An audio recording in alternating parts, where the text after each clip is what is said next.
Crawling around on the top of your roof during the middle of a hurricane is not the greatest place to be. But that's where I found myself on Monday morning. My wife and I live in a townhome that was built back in the 70s, so we have these flat roofs that oversee the carport.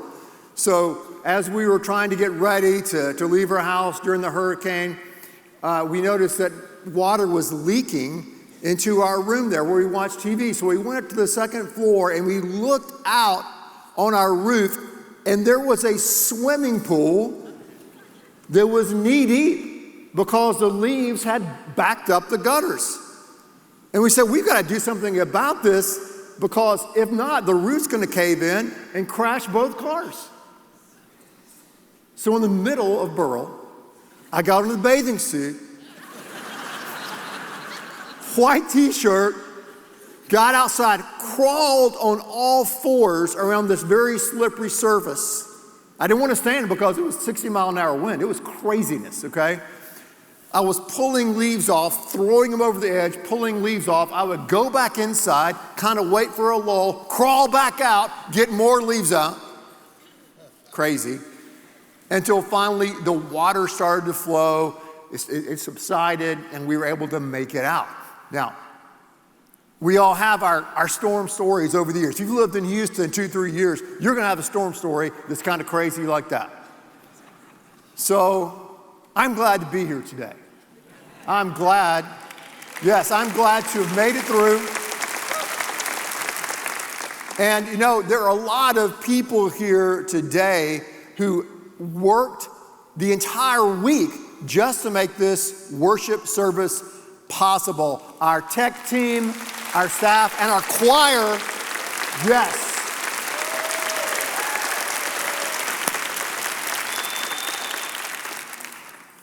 Wild. Storms, right? You can't predict the storm. We think we can, and then we can't. But you know, life is the same way. We have literal storms that hit our city, and it messes us up, and we all feel discombobulated and frustrated. And then we have those storms that hit our life. And sometimes when we have a storm that hits our life, or perhaps it's a storm that we've created of our own making, we find our place hitting rock bottom. Hitting rock bottom. What does that mean, to hit rock bottom? It means that you have basically at that moment reached the lowest point in your life. It's like all hope is gone. You don't know if you can make it another day, and you feel like there's no way you can recover and move on. The Bible is replete with stories of men and women who have hit rock bottom. David had it all. He was the most powerful leader in the world. He was wealthy. He was charismatic. He was a man after God's own heart, but he had a lust problem. He committed adultery. He committed a murder indirectly, and he hit rock bottom. So sometimes we hit rock bottom. Sometimes rock bottom hits us. Joseph had a dream. He had a dream. His brothers betrayed him, sold him into slavery. He hit the bottom of the well. Then he went to the bottom of the justice system. Then he went to the bottom of the prison. Rock bottom found him. He did nothing. Job, another story. A great man, a godly man, a family man, a successful man, lost all 10 of his children, gone. Lost his business, his money, had to file bankruptcy, gone. Lost his health, had sores and boils all over his body. He's scratching himself. He reached rock bottom. Rock bottom. It's a brutal place to be. It's a horrific place to be. But sometimes in life we find ourselves in that place, rock bottom. will break you, it will humble you, it will crush you, it will push you to the edge of despair. But the good news is, rock bottom is not the end. Rock bottom, many times, can be a new beginning, a strange, paradoxical, fresh start. Because when you hear or meet someone that has been to a rock bottom that's similar to yours, and they've made it to the other side, it somehow fills you with a sense of hope and pours courage into your heart and life. And that's one of the goals of this series as we're looking at the resurrection. One of the goals we looked at last week is that as we listen to the gospel, as we begin to apply resurrection thinking and resurrection living, that it will pour courage into you. So let's open our Bibles to 1 Corinthians 15, verse 9. And we're going to listen to a story, listen to a man who knows a heck of a whole lot about hitting rock bottom and climbing his way out. Of course, the guy we're talking about is our main man, Paul. Here's what Paul says in verse 9. He says, "For I am the least of the apostles, and do not deserve to be called an apostle, because I persecuted the church."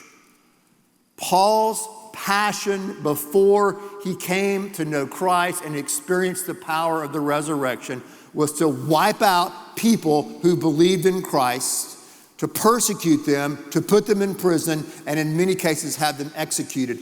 That was his job description, and that's what he did. But look what happened, verse 10. But by the grace of God, I am what I am, and his grace to me was not without effect. No, I worked harder than all of them. He's referring back to the apostles, the original disciples. I worked harder than them, yet not I working, but the grace of God that was working within me. Whether then it is I or they, what we preach, and this is what you believe, this gospel of resurrection. When I read this passage, I just thought about these words that jumped off the page to me. He said he feels less than. Do you ever feel that way? Do you ever feel less than? If you don't, all you got to do after church is take out your phone and scroll through your feed, and you'll probably feel less than. I do. What else did he feel? He said he feel like I don't deserve it. I don't deserve where I am right now. I don't deserve God's forgiveness and grace. I don't deserve this new place. So he is kind of struggling with imposter syndrome here as well. Why don't you deserve it? Why do you feel so unworthy? And Paul says clearly it's because of what I did. Because of what I did, Paul said, I'm disqualified to be a Christian, much less an apostle, much less a church planter, because of what I did. How many times do we have the same thoughts and feelings in our own lives, right? You ever been there? God, I don't deserve forgiveness. I can't forgive myself. I don't feel like it. God, I feel less than. Lord, how can I be used by you because of what I did? Because of what I did. But something happened to Paul. And something's happened to many of you, if you could stand up and speak today. And that was an invasion of the grace of God. When he hit rock bottom, when he was knocked off of that horse on the road to Damascus, and he was blinded by the light of the reality of the resurrection of Christ, he began to experience the amazing, transforming grace of God in Christ. So when you hit rock bottom, what do we do? Where do we go? First thing we have to do is we have to look up. We have to look up. You have no place to go when you hit bottom but to look up. We look up to God. We look up to God in Christ. We see that He has died. He has risen in our place. We don't deserve it. We are unworthy. We are less than. That's what qualifies us to receive this transforming grace in Christ. So we look up like He did. We look up and we realize that what He did, what Christ did, is greater than what you did. His cross, His resurrection is greater than Paul killing and murdering Christians. It's greater than what got you to your rock bottom. What He did is greater than what you did. And the same power that raised Jesus from the dead, Paul would write in Romans 8, can indwell your life and raise you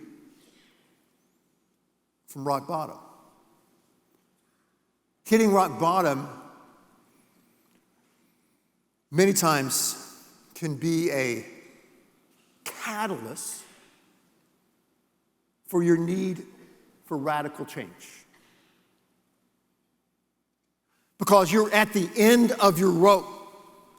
You're in a place of utter desperation. You have no other options but to turn your life over to the grace of God. And because the resurrection is real, we looked at last week, His grace is real. Because the resurrection is real, the power of God is able to come in and invade our life and to pull us up out of whatever rock bottom that we have hit. So when we hit rock bottom, the first thing we do, as Paul did, is we look up. We look up to God in Christ. We look up to His grace, and we realize that what He did is greater than what we did. What else do we do? We also look out. We look out. We look out. God had a job assignment, a new job, a new purpose for Paul. He didn't just say, Paul, you're forgiven. He didn't just say, Paul, you're cleansed. Paul, you're my son. He said, no, Paul, I've got something for you to do. So when you hit a rock bottom in your life and you look out and look up to God in Christ, He also gives you something to do. He gives you work to do. He gives you someone to care for. He gives you something to do and someone to care for, and He gives you some purpose in your life that's greater than yourself. Rock bottom could be a catalyst for radical change. Rock bottom can be a path that shows us God's new plan, God's new purpose for our life. That's what Paul did. On that road to Damascus, as God's grace invaded his life and changed his life, God slowly, day by day, week by week, month by month, year by year, began to rebuild this man from the ground up.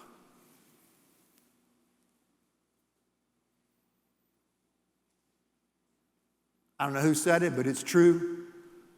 No matter where you are, no matter what you're going through today, if you have a pulse, God still has a purpose and a plan for your life. We look out. Paul said, I worked harder than the rest. I'm getting after it. God has a new plan for my life, a new purpose for our life. I'm going to get these things done. Then he kind of catches himself, doesn't he? He goes, whoa, it's not really me, but God working within me. God working within me. So the third thing that we do when we hit rock bottom is we first of all, we look up to God in Christ and His grace. We look out to what He has for us to do, a work, a job, a person, a purpose. And then we look in. We look in. He says, it's not I that's doing this. He goes, I don't have the power to face the battles in my life. I don't have the power to leap over the hurdles that I'm facing right now. But through God's grace and God's strength, I am what I am. So we look into this power. Basically, here today, there are two types of people in the worship center, and two types of people that are watching. Two types of people. There are those who have power and those who don't have power. Right? Those who have power, they have a little spring in their step, a little smile on their face, a little hope. Those who don't have power are here, a little bitter, a little angry. They want to open a can on someone we won't say by name. So, when I wrote this part of the message, I didn't have power, but last night I got power back. I was like, yes, yeah, right, yeah. So I'm somewhere in between this and this, right? And then I lost power again. I was trying to go to sleep. Crazy, right? It's just, forgot about it. But the good news is this. If we do have a relationship with God in Christ, if we do know him, his power is inside of all of us. And that's really good news. Because many times in life, we're pushed to the brink. You have a handful of times in your life where you feel like you've hit rock bottom. And you're wondering, how can I make it through this moment? How can I make it through this day? And God gives you the power, as Paul says, the grace to make it through. Not I, but the grace of God in me, his empowering grace. God's grace empowers you to work out what he's worked into you. God's grace empowers you to get up, get out of bed, and to face whatever is on your plate. We look up and we look out and we look in to the grace of God. And then as we're doing here in this 7-week summer series on the resurrection, we begin to listen to what the resurrection is telling us. You see, the resurrection tells you that God brings dead things back to life, right? The resurrection tells you, as Frederick Buechner said, that the worst thing is never the last thing. The resurrection tells you that God's grace is greater than what you did. David cried out in Psalm 51, "Oh God, restore me, forgive me, create in me a clean heart." And yes, there were consequences to his actions, but God was able to restore him and to resurrect David, and he was still known as a man after God's own heart, and he fulfilled God's purposes for his life. Job, the grief was always with him. God restored his relationship with Job, restored his family, restored his business. God raised Job back from the dead, back from rock bottom. God raised Joseph out of the bottom of prison into a place of power, into a place of persuasion, as he helped lead Egypt through that brutal time of famine.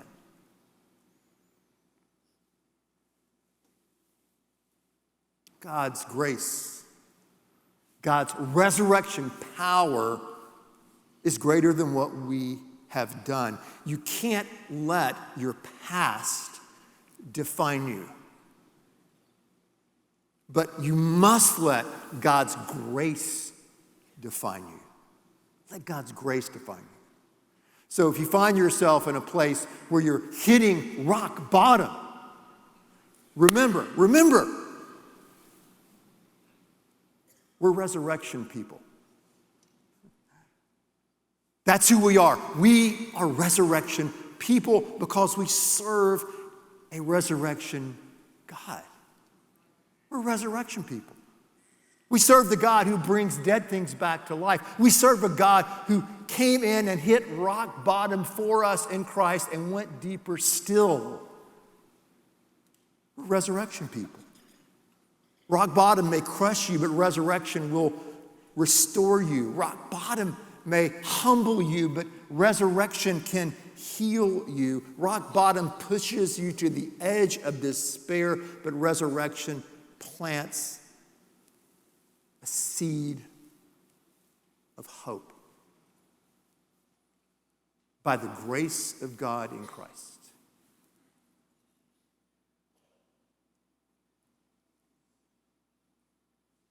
We could spend all day today, all day tomorrow, with men and women and young people who could get up here today and just tell a story about, wow, I hit rock bottom, but God brought me up out of that pit.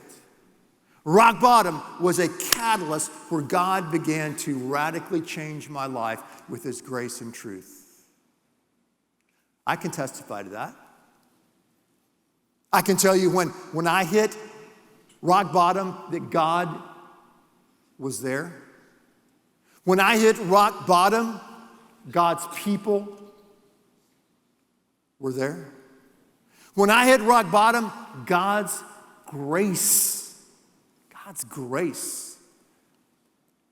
was there. No matter where you are, no matter what you're going through today, we know that what He did is greater than what we did. We're people of the resurrection.